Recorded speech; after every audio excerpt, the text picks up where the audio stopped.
ಎಲ್ಲರಿಗೂ ನಮಸ್ಕಾರ, ಶುಭ ಬೆಳಗು. ಇದು ಇವತ್ತಿನ ಸುದ್ದಿ ವಿಶ್ಲೇಷಣೆ. ನಾನು ಶಶಿಧರ್ ಭಟ್. ಇದು ನನ್ನ ಡಿಜಿಟಲ್ ವಾಹಿನಿ. ತಾವು ನನ್ನ ಬೆಂಬಲಕ್ಕೆ ನಿಂತಿದ್ದೀರಿ, ತಾವು ನನಗೆ ಪ್ರೀತಿಯನ್ನು ತೋರಿಸ್ತಾ ಇದ್ದೀರಿ, ತಾವು ನನ್ನ ಸಮೀಕ್ಷೆಗಳಿಗೆ ಪ್ರತಿಕ್ರಿಯೆಯನ್ನು ನೀಡ್ತಾ ಇದ್ದೀರಿ, ಹಾಗೆ ಲೈಕ್ ಸಬ್ಸ್ಕ್ರೈಬ್ ಮಾಡ್ತಾ ಇದ್ದೀರಿ, ಅದರಂತೆಯೇ ಬೆಲ್ ಐಕಾನನ್ನು ಪ್ರೆಸ್ ಮಾಡ್ತಾ ಇದ್ದೀರಿ. ಸಾಧ್ಯ ಆದವರು ಸಹಾಯ ಮಾಡ್ತಾ ಇದ್ದೀರಿ.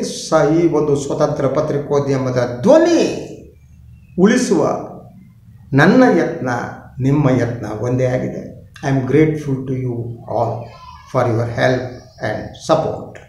ಎಸ್, ಇವತ್ತು ಪ್ರಧಾನಿ ನರೇಂದ್ರ ಮೋದಿಯವರು ಪಕ್ಷದ ಸುಮಾರು 50 ಲಕ್ಷ ಕಾರ್ಯಕರ್ತರನ್ನು ಉದ್ದೇಶಿಸಿ ಮಾತನಾಡಿದರು. ಇದಕ್ಕೆ ಸಂವಾದ ಅಂತ, ಆನ್ಲೈನ್ ಸಂವಾದ ಅನ್ನುವ ಹೆಸರನ್ನು ಇಡಲಾಗಿತ್ತು. ಇದು ಸಂವಾದವೇ ಹೌದೇ ಅಲ್ಲವೇ? ಸಂವಾದ ಅಂದರೆ ಏನು ಅನ್ನುವ ಪ್ರಶ್ನೆಗಳು ನಮ್ಮ ಮುಂದಿವೆ. ಅದರ ಬಗ್ಗೆ ನಾನು ಮಾತಾಡ್ತೀನಿ. ಅದಕ್ಕೂ ಮೊದಲು ಮೋದಿಯವರು ಹೇಳಿದ್ದೇನು ಇವತ್ತು, ಇದು ಒನ್ ಸೈಡೆಡ್ ಸ್ಪೀಚ್ ಅಂತ. ಸುಮಾರು 5-6 ಪ್ರಶ್ನೆಗಳಿಗೆ ಅವರು ಉತ್ತರ ಕೊಟ್ಟರು. ಅದರ ಪ್ರಶ್ನೆಗಳು ಅವ್ರ ಕೈಯಲ್ಲೇ ಇದ್ದಂತಿತ್ತು. ಯಾರು ಪ್ರಶ್ನೆ ಕೇಳಿದ್ದೇನಿದೆ, ಪ್ರಶ್ನೆ ಕೇಳಿದ್ದು ಅವರ ಈ ಲೈವ್ನಲ್ಲಿ ಪ್ರಸಾರ ಆಗಿಲ್ಲ, ಆದರೆ ಅವರು ಹೆಸರನ್ನು ಹೇಳಿದರು, ಇಂಥವ್ರು ಈ ಪ್ರಶ್ನೆ ಕೇಳಿದ್ದಾನೆ, ಇದಕ್ಕೆ ನಾನು ಉತ್ತರ ಕೊಡ್ತೀನಿ. ಸೊ ಮೋದಿಯವರು ಉತ್ತರ ಕೊಟ್ಟರು. ಒಂದು ಅವರು ಹೇಳಿದ್ರು, ನಾನು ಇವತ್ತೀಗ 50 ಲಕ್ಷ ಕಾರ್ಯಕರ್ತರ ಜೊತೆ ನಾನು ಸಂವಾದ ಮಾಡ್ತಾಯಿದ್ದೀನಿ, ನಾನು 2 ದಿನಗಳಲ್ಲಿ ನಾನು ಕರ್ನಾಟಕ ಬರ್ತೀನಿ, ಅದಕ್ಕೆ ಕಾತುರರಾಗಿದ್ದೇನೆ ಅಂದರು ಪ್ರಧಾನಿ. ಅದರ ಜೊತೆ ಕರ್ನಾಟಕದ ಜನತೆಗೆ BJPಯ ಮೇಲೆ ವಿಶ್ವಾಸ ಇದೆ ಅನ್ನುವ ತೀರ್ಪನ್ನು ಅವರು ಕೊಟ್ಟರು. ಅವ್ರಿಗೆ ವಿಶ್ವಾಸ ಇದೆಯೋ ಇಲ್ವೋ ನಮಗೆ ಗೊತ್ತಿಲ್ಲ. 10ನೇ ತಾರೀಕು ಮತದಾರ ಅದಕ್ಕೆ ಉತ್ತರ ಕೊಡ್ತಾರೆ. ಸೊ ಭಾಳ ಮುಖ್ಯವಾಗಿ ಅವರು ಹೇಳಿದ್ದು, ಈ ಬೂತ್ ಹಂತದಲ್ಲಿ ಪಕ್ಷವನ್ನು ಬಲಪಡಿಸುವಂಥ. ಅವರು ಹೇಳಿದರು, 10 ಮಹಿಳೆಯರು ಮತ್ತು 10 ಪುರುಷರನ್ನು ಒಳಗೊಂಡ ಕಮಿಟಿ ಮಾಡಿ, ನೀವು ಮನೆ ಮನೆಗೆ ಹೋಗಿ ಒಂದು ಟೀಮ್ ಮಾಡಿ, ಮನೆಗೆ ಹೋಗ್ಬಿಟ್ಟು ನಮ್ಮ ಸರ್ಕಾರ ಏನು ಕೆಲಸ ಮಾಡಿದೆ, ಡಬಲ್ ಎಂಜಿನ್ ಸರ್ಕಾರ ಅನ್ನೋದನ್ನು ಪ್ರತಿ ಮನೆಗೂ ತಲುಪಿಸಿ, ಹಾಗೆ ಮನೆಗೆ ಹೋದಾಗ ಅವ್ರು ಕಟ್ ಸುಖ ವಿಚಾರಿಸಿ, ಸೊ ಅವ್ರ ಮನೆಯಲ್ಲಿ ಮಕ್ಕಳು ಏನು ಮಾಡ್ತಾರೆ ಅಂತ ಕೇಳಿ, ಗಂಡ ಹೆಂಡತಿ ಏನು ಮಾಡ್ತಾರೆ ಅಂತ ಕೇಳಿ, ಸೊ ಇದನ್ನೆಲ್ಲ ಮಾಡಿ ಅನ್ನುವ ಸೂಚನೆಗಳನ್ನು ಅವರು ಹೇಳಿದರು. ಒಂದು ಮನೆಯಲ್ಲಿ ಸುಮಾರು ಅರ್ಧ-ಮುಕ್ಕಾಲು ಗಂಟೆ ನೀವು ಕಳಿಬೇಕು ಅನ್ನುವ ಸೂಚನೆಯನ್ನು ಕೊಟ್ಟರು. ಸೊ ಈ ಏನು ಕೇಂದ್ರ ಸರ್ಕಾರ ಏನು ಸಾಧನೆ ಮಾಡಿದೆ ಅನ್ನುವುದು 1-2 ಪಟ್ಟಿಯನ್ನು ಮಾಡಿದರು. ರಾಜ್ಯ ಸರ್ಕಾರದ ಸಾಧನೆಯ ಪಟ್ಟಿಯನ್ನು ಅವರು ವಿಸ್ತೃತವಾಗಿ ನೀಡಲಿಲ್ಲ. ಈ ಎಲ್ಲ ಸಾಧನೆ ಏನಿದೆ ಇದು ಮೊಬೈಲ್ನಲ್ಲಿ ಇರಬೇಕು ಅದು. ಸೊ ಮೊಬೈಲ್ನಲ್ಲಿ ಇಟ್ಕೊಳ್ಳಿ, ಅದರ ಜೊತೆಗೆ ಒಂದು ನೋಟ್ಬುಕ್ ಇಟ್ಕೊಳ್ಳಿ. ಆ ನೋಟ್ಬುಕ್ನಲ್ಲೂ ನಮ್ಮ ಸಾಧನೆಗಳನ್ನು ಬರೆದುಕೊಂಡು ಅದನ್ನೆಲ್ಲ ಜನರಿಗೆ ತಿಳಿಸ್ತಾ ಹೋಗಿ ಅಂತ. ಸೊ ಅವರ ಸಾಧನೆಯಲ್ಲಿ ಕೊರೋನಾ ಬಗ್ಗೆ ಭಾಳ ಪ್ರಮುಖವಾಗಿ ಪ್ರಸ್ತಾಪ ಮಾಡಿದ್ರು. ಕೊರೋನಾವನ್ನು ನಾವು ಒದ್ದೋಡಿಸಿದ್ವಿ. ವಿಶ್ವದ ಹಲವು ರಾಜ್ಯಗಳು, ಹಲವು ದೇಶಗಳು ಕೊರೋನಾ ಸಂದರ್ಭದಲ್ಲಿ ವಿಫಲ ಆದರೆ ನಾವು ಗೆದ್ವಿ. ಇದರಲ್ಲೇನು ಹೊಸತೇನು ಇರಲಿಲ್ಲ. ಸೊ ಮುಂದಿನ 50 ವರ್ಷ ಕೇಳಿದ್ರು ಅವರು. ಜನರಿಗೆ ಬಿಟ್ಟಿದ್ದೀನಿ, 50 ವರ್ಷ ಕೊಡಿ ಮೋದಿಯವರಿಗೆ, 100 ವರ್ಷ ಕೊಡಿ. ಸಂಪೂರ್ಣ ಬಡತನ ನಿರ್ಮೂಲನೆ ಮಾಡೋದಕ್ಕೆ ಪ್ರಧಾನಿ ನರೇಂದ್ರ ಮೋದಿ ಅವರಿಗೆ ಮತ್ತು ಅವರ BJP ಪಕ್ಷಕ್ಕೆ ಇನ್ನೊಂದು 50 ವರ್ಷ ಬೇಕಂತ. ಸೊ ಅವರು ಯುವಕರ ತಂಡದ ಬಗ್ಗೆ ಮಾತನಾಡಿದ್ರು. ಯುವಕರನ್ನು ಆದಷ್ಟು ವಿಶ್ವಾಸಕ್ಕೆ ತೆಗೆದುಕೊಳ್ಳಿ ಅಂತ ಆದರು. ಸೊ ತಾವು ಸರ್ಕಾರ ಬಂದ ಮೇಲೆ ಬಡತನ ನಿರ್ಮೂಲನೆಯ ಕೆಲಸ ಭಾಳ ತೀವ್ರ ಗತಿಯಲ್ಲಿ ನಡೀತಾ ಇದೆ ಅಂತ ಆದರು ಮೋದಿ. ಸೊ ಕರ್ನಾಟಕದಲ್ಲೂ ಹಾಗೇ ನಡೀತಾ ಇದೆ ಅಂದರು. ಬಡತನ ನಿರ್ಮೂಲನೆ ಆಗಿದೆಯೋ ಬಿಟ್ಟಿದೆಯೋ ನಾನು ಹೇಳಕ್ಕೆ ಹೋಗಲ್ಲ, ನೀವು ಬಡತನ ಅನುಭವಿಸೋರಿಗೆ ಗೊತ್ತು. ಮೋದಿ ಎಲ್ಲವನ್ನು ಮಾಡಿದ್ದಾರೆ ಅಂದರೆ ನಿಮ್ಮ ಹಣೆ ಬರ. ಗ್ಯಾಸ್ ರೇಟ್ ಇಷ್ಟ ಆಗಿದೆಯಪ್ಪ, ಬೆಲೆ ಏರಿಕೆ ಇಷ್ಟ ಆಗಿದೆಯಪ್ಪ ಅಂದರೆ BJP ಭಕ್ತರಿಗೆ ಸಿಟ್ಟು ಬರುತ್ತೆ, ಸಾಮಾನ್ಯ ಜನರಿಗೆ ಗೊತ್ತು. ಅದ್ರ ಜೊತೆಗೆ ಅವರು ಭ್ರಷ್ಟಾಚಾರದ ವಿರುದ್ಧ ನಾವು ಹೋರಾಟ ಮಾಡ್ತಿದ್ದೀವಿ, ತೀವ್ರ ಗತಿಯಲ್ಲಿ ಭ್ರಷ್ಟಾಚಾರದ ವಿರುದ್ಧದ ಹೋರಾಟ ನಡೀತಾ ಇದೆ. ನಿಜನ ನೀವೇ ಹೇಳಬೇಕು. ಭ್ರಷ್ಟಾಚಾರ ಹೊರಟೋಗ್ಬಿಡ್ತಾ ಅಥವಾ ಭ್ರಷ್ಟಾಚಾರದ ಪ್ರಮಾಣ? ಒಂದು ಸರಳ ಉದಾಹರಣೆ ಕೊಡ್ತೀನಿ ನಾನು. ಈ ಒಂದು ವರ್ಷದ ಈ ಕಡೆ ತಗೊಳ್ಳಿ, ಅದು ಬೇಡ ಬಿಟ್ಟಾಕಿ, ಈ ಇಲೆಕ್ಷನ್ ದಿವಸಕ್ಕೆ ಬರೋಣ. ಚುನಾವಣಾ ಆಯೋಗದ ವರದಿಗಳ ಪ್ರಕಾರವೇ ಸಿಕ್ಕಂಥ ಹಣ ಏನಿದೆ ಅದು ಸುಮಾರು 300 ಕೋಟಿ ರೂಪಾಯಿಗೂ ಹೆಚ್ಚು ಕ್ಯಾಶ್ನಲ್ಲಿ ಸಿಕ್ಕಿದೆ.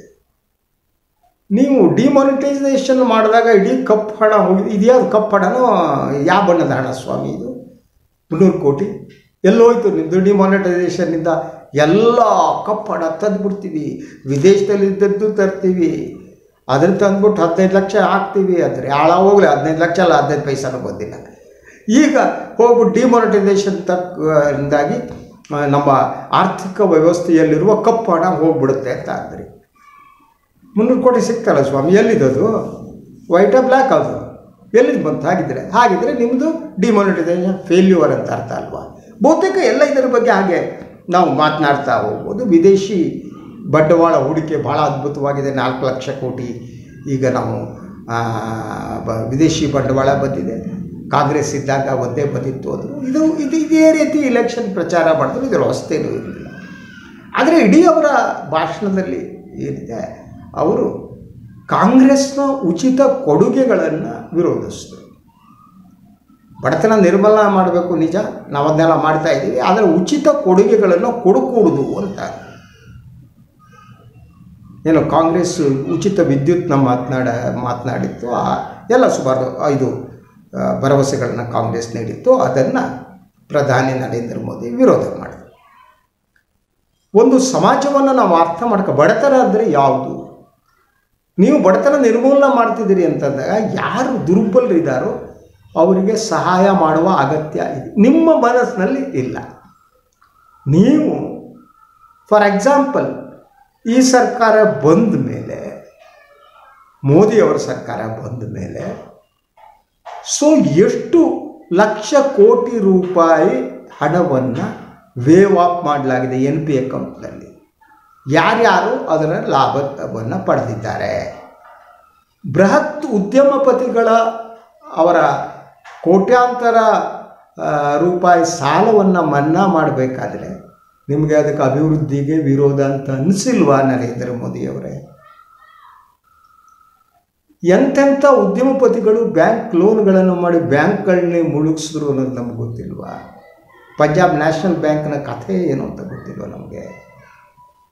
ಹಾಗಿರುವಾಗ ಬಡವರಿಗೆ ಏನೋ 200 ಯೂನಿಟ್ ವಿದ್ಯುತ್ ಕೊಡ್ತೀನಿ ಅಂತಂದರೆ, ಉಚಿತ ಅಕ್ಕಿ ಅನ್ನ ಕೊಡ್ತೀವಿ ಅಂತ ಅಂದರೆ ಅದಕ್ಕೆ ಅಭಿವೃದ್ಧಿಗೆ ವಿರೋಧ ಅಂತ ಹೇಳುವ ನೀವು ಉದ್ಯಮಪತಿಗಳು ಮತ್ತು ಉದ್ಯಮಪತಿಗಳಿಗೆ ನೀಡಿದ ಸಾಲ ಮನ್ನಾದ ಬಗ್ಗೆ ಮಾತನಾಡಲ್ಲ, ರೈತರಿಗೆ ನೀಡಿದ ಸಾಲದ ಬಗ್ಗೆ ಇಂಡೈರೆಕ್ಟ್ಲಿ ಮಾತಾಡ್ತೀವಿ. ಸಾಲ ಮನ್ನಾದ ಬಗ್ಗೆ ಸಾಲ ಮನ್ನಾ ಮಾಡಲೇಬಾರದು ಅನ್ನೋದು ನಿಮ್ಮ ನಿಲುಮೆ ಆದರೆ ಅದನ್ನು ಸಾಮಾನ್ಯ ಬಡ ಜನರಿಗೂ ರೈತರಿಗೂ ಹಾಗೂ ಉದ್ಯಮಪತಿಗಳು ಇವರ ನಡುವೆ ಯಾಕೆ ತಾವು ವ್ಯತ್ಯಾಸವನ್ನು ಮಾಡ್ತೀರಿ? ಯಾಕೆ ಬರೀ ಉದ್ಯಮಪತಿಗಳ ಪರವಾಗಿದ್ದೀರಿ ತಾವು? ಉದ್ಯಮಪತಿಗಳನ್ನು ಯಾಕೆ ಹೊಟ್ಟೆ ತುಂಬಿಸ್ತಿದ್ದೀರಿ? ಅದಾನಿ ಸಂಸ್ಥೆಯ ಶೆಲ್ ಕಂಪನಿಗೆ ಬಂದ ಹಣ ಯಾವುದು ಅಂದರೆ ಇದುವರೆಗೂ ಉತ್ತರ ಕೊಟ್ಟಿಲ್ಲ. ಕರ್ನಾಟಕದಲ್ಲಿ ಪ್ರತಿಶತ 40% ಕಮಿಷನ್ ವ್ಯವಹಾರ ನಡೀತಿದ್ದ ಆರೋಪಕ್ಕೆ ಸಂಬಂಧಪಟ್ಟಾಗೆ ತುಟಿ ಪಿಟಿಕ್ಕನ್ನಲ್ಲ.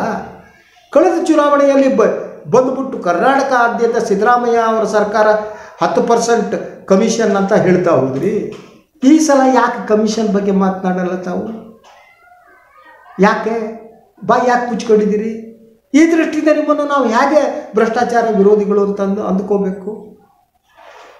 ಈ ಪ್ರಶ್ನೆಗೆ ತಾವು ಉತ್ತರ ಕೊಡಬೇಕು ಅಲ್ವಾ? ಇದು ಯಾವುದಕ್ಕೂ ಉತ್ತರ ಕೊಟ್ಟಿಲ್ಲ. ನಿಮ್ಮ ಸಾಧನೆ ಯಾವುದು ಅಂದರೆ ನೀವು ಬೆಂಗಳೂರು ಮೈಸೂರು ಎಕ್ಸ್ಪ್ರೆಸ್ ವೇ ಬಗ್ಗೆ ಮಾತನಾಡಿದ್ರಿ, ಕರ್ನಾಟಕದ ಅಭಿವೃದ್ಧಿಯೇ ದೇಶದ ಅಭಿವೃದ್ಧಿ ಅಂದ್ರಿ, ಬೆಂಗಳೂರಿನಲ್ಲಿ ವಿಮಾನ ನಿಲ್ದಾಣದ ಬಗ್ಗೆ ಮಾತನಾಡಿದ್ರಿ, ಕರ್ನಾಟಕದ ಹಲವು ಕಡೆ ವಿಮಾನ ನಿಲ್ದಾಣ ಮಾಡ್ತಿದ್ದೀವಿ ಅಂತ ಅಂದ್ರಿ. ಆದರೆ ಸಾಮಾನ್ಯ ಜನ ಈಗ ಗ್ಯಾಸ್ ತಗೊಳ್ಳೋಕ್ಕೆ ಸಾಧ್ಯ ಆಗದೆ ಹಿಂದಿನಂತೆ ಕಟ್ಟಿಗೆ ಕಡ್ಕೊಂಡು ತಂದು ಅಡುಗೆ ಮಾಡ್ಕೊಳ್ಳೋ ಸ್ಥಿತಿಗೆ ಬಂದಿರಲ್ಲ ಸ್ವಾಮಿ, ಅದ್ರ ಬಗ್ಗೆ ಮಾತನಾಡ್ತಿಲ್ಲ.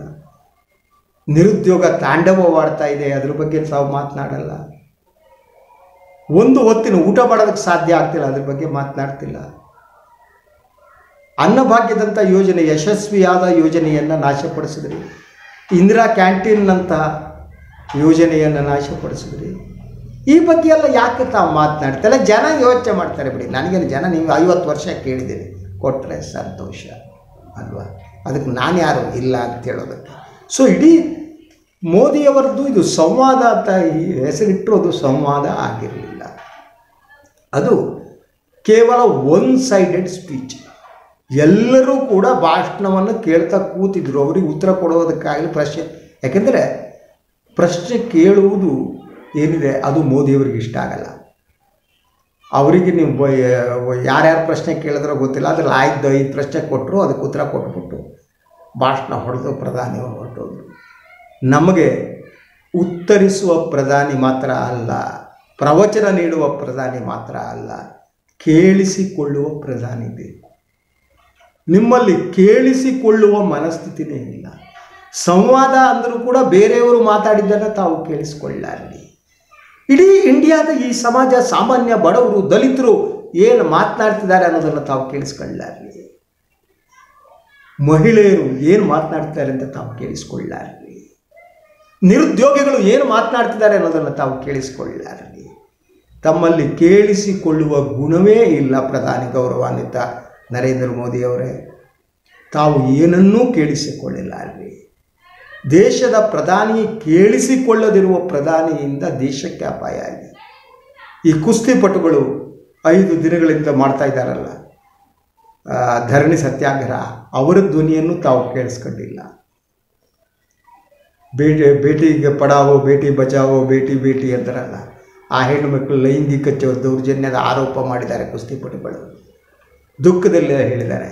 ಆದರೆ ಆ ಸಂಸ್ಥೆಯ ಮುಖ್ಯಸ್ಥರಾಗಿರುವವರು ತಮ್ಮ ಪಕ್ಷದ ಎಂಪಿಗಳು, ಆದ್ದರಿಂದ ಆ ಬಗ್ಗೆ ತಾವು ಮೌನವಾಗಿರ್ತೀರಿ. ತಾವು ಮಾತನಾಡಬೇಕು, ನೀವು ಮಾತನಾಡಿದಷ್ಟೇ ಕೇಳಿಸಿಕೊಳ್ಳಬೇಕು. ಕೇಳಿಸಿಕೊಳ್ಳದ ಪ್ರಧಾನಿ ಏನಿದ್ದಾರೆ ಅವರು ಕಿವುಡರಾಗಿದ್ದರೆ ಸಮಾಜದ ಸಮಸ್ಯೆಯನ್ನು ಅರ್ಥ ಮಾಡ್ಕೊಳ್ಳೋದಕ್ಕೆ ಸಾಧ್ಯ ಇಲ್ಲ. ತಾವು ತಮ್ಮ ಸುತ್ತಮುತ್ತಲಿರುವ ಜನ ಏನಿದ್ದಾರೆ, ತಮಗೆ ಯಾರು ಭಾಷಣವನ್ನು ಸಿದ್ಧಪಡಿಸಿ ಕೊಡ್ತಾರೆ, ಆ ಭಾಷಣವನ್ನು ಓದಿದರಷ್ಟೇ ಸಾಲದು. ಮಾತಿನ ಮೂಲಕ ಮಂಟಪವನ್ನು ಕಟ್ಟುವುದು ಎಲ್ಲ ಕಾಲದಲ್ಲಿ, ಎಲ್ಲ ಸಂದರ್ಭಗಳಲ್ಲಿ ಸಾಧ್ಯ ಇಲ್ಲ. ನಿಮ್ಮ ಮಾತಿನ ಬಗ್ಗೆ ಜನರಿಗೆ ಗೌರವ ಇರುವವರಿಗೆ ತಮಗೆ ಬೆಲೆ ಇರುತ್ತೆ. ತಾವು ಸುಳ್ಳನ್ನು ಹೇಳ್ತಾ ಇದ್ದೀರಿ, ಸುಳ್ಳನ್ನು ವೈಭವೀಕರಿಸ್ತಾ ಇದ್ದೀರಿ ಅನ್ನುವುದ ಅರಿವು ಜನರಲ್ಲಿ ಮೂಡಿದ ತಕ್ಷಣ ತಾವು ತಿರಸ್ಕೃತಗೊಳ್ಳುತ್ತೀರಿ. ಮೋದಿಯವರು ಇದನ್ನು ಅರ್ಥ ಮಾಡಿಕೊಳ್ಳಬೇಕಿತ್ತು ಅಂತ ಬಯಸುವವು ನಾನು. ಇರುವೆ, ಇದಾಗಿತ್ತು ಈ ಬೆಳಗಿನ ಸುದ್ದಿ ವಿಶ್ಲೇಷಣೆ. ಇನ್ನೊಂದು ವಿಚಾರದೊಂದಿಗೆ ಮತ್ತೆ ಬರ್ತೀನಿ. ಎಲ್ಲರಿಗೂ ಒಳ್ಳೆಯದಾಗಲಿ. ನಮಸ್ಕಾರ. ಹಾಗೆಯೇ ನನ್ನ ಚಾನಲನ್ನು ಲೈಕ್ ಮಾಡಿ, ಸಬ್ಸ್ಕ್ರೈಬ್ ಮಾಡಿ, ಬೆಲ್ ಐಕಾನನ್ನು ಒತ್ತಿ. ಅದೇ ರೀತಿ ಸಹಾಯ ಮಾಡಿ. ಸ್ವತಂತ್ರ ಪತ್ರಿಕೋದ್ಯಮಕ್ಕೆ ತಮ್ಮ ಸಹಾಯವೇ ಶ್ರೀರಕ್ಷೆ. ಎಲ್ಲರಿಗೂ ಒಳ್ಳೆಯದಾಗಲಿ. ನಮಸ್ಕಾರ.